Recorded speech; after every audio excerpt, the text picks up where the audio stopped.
Well, it might be springtime, but it sure doesn't feel like it, with Mother Nature flexing her muscles at the end of a long, hard winter. So, what are we in for this summer? One News meteorologist Dan Corbett joins us now. Dan, it is absolutely freezing. Is this typical, or more colder than it should be? Well, spring is always a roller coaster ride, but it was literally, we got all the pieces together. We had literally a big high coming from Australia. It carved out the cold air. We had the low sitting to the south of the country, spinning like a big turbine, sucking all the cold air up.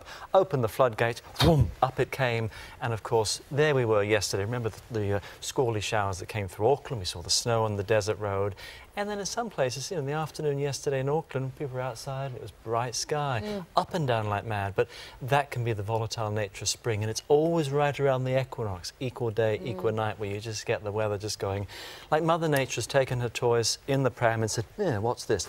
and tips it over. Right, so there could be more of this snow to come.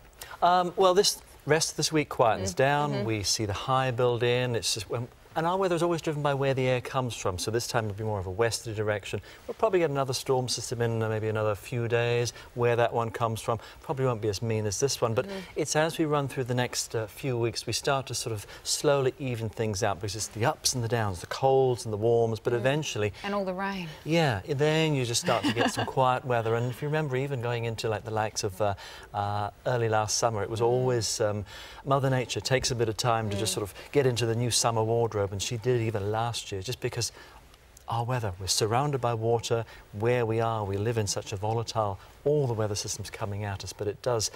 This time of year is always that time when it can be that bit treacherous. Yes, it's tumultuous for all of us. So, looking right ahead to summertime, what can we expect? I mean, I know it's always hard to pick these things, but there is a chance it might be an El Niño summer.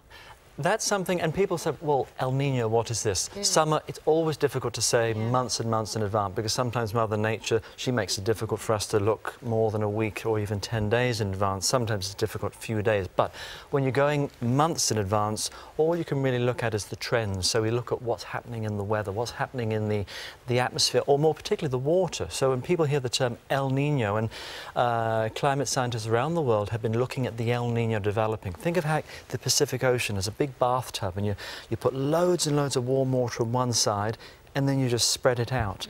That warm water, think of it, the steam rising from the warm water, that will affect how the clouds and the weather systems move. So when that happens, it changes where the weather zones are. So we can sometimes in El Niño get more of the active weather into the summer, more westerlies, so it may feel a bit more tumultuous. It's not to say it will necessarily happen, but the El Niño is brewing, but it's not looking as strong as it did maybe a month or so. It's still, so the jury's still out, but as we know, we'll always get still some nice summer weather as well. Because there are some particular concerns for the South Pacific region for cyclones. That's right, because when you, for instance, if you're moving all the differences in the water temperature around, you start to move the weather zones. So in particular, you start to move the areas where these cyclones can form.